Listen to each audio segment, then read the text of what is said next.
Okay, the following is a example of a couple things. One is the dishonesty of creationists, and another is the absurdity of using quote mines. Okay, the first quote he talks about is this. It should come as no surprise that it would be extremely difficult to find a specific fossil species that is both intermediate in morphology between two other taxa and is also in the appropriate stratigraphic position. And that is from James or John Krakaft in an article he wrote entitled Systematics, Comparative Biology, and the Case Against Creationism, 1983, page 180. And then he also quoted Richard Dawkins, and we find many of them already in advanced state of evolution, the very first time they appear. It is as though they were just planted there without any evolutionary history. Needless to say, this appearance of sudden planting has delighted creationists. The only alternative explanation of the sudden appearance of so many complex animal types in the Cambrian era is divine creation. Richard Dawkins, The Blind Watchmaker, 1986, page 29 to 230.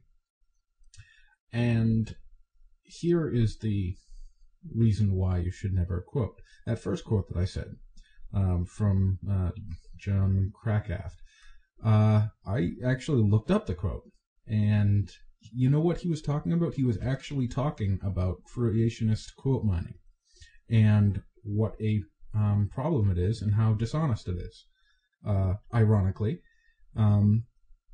And I sent him back this message. I sent Kamikaze back this message. Do you understand what he is saying? Have you ever read the context, or just his quote?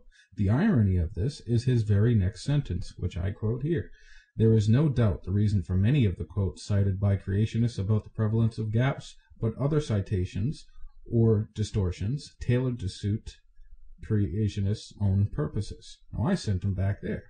And he tells me, I just caught you in a lie. You did not give me the very next sentence. You see, I do have the book, and I have other books by Dawkins too. The very next complete sentence starts off, there is another conceivable sense in which evolution might be said to go in sudden jerks. The sentence says nowhere in sight. You accuse me of quote mining, and you're the one that does it. And then I correct him and say, not in Joel Krakaft's article. Maybe that was the next sentence in the creationist website you got from the quote mine from, or you might be confusing the two quotes, one from Dawkins, one from Joel Krakaft. The quote I'm talking about is in the article in the book, Scientists Confront Creationism. So I explained this to him. And then he comes back at me and says, so, I just told you that I own the book and gave you the very next sentence in Dawkins' book, not some, quote, creationist website. So, you're reading the very next line from a book that wasn't even Dawkins, to prove my Dawkins quote was taken out of context. Your lie is compounded. You just admitted that your quote wasn't even from Dawkins' book, but from a different guy.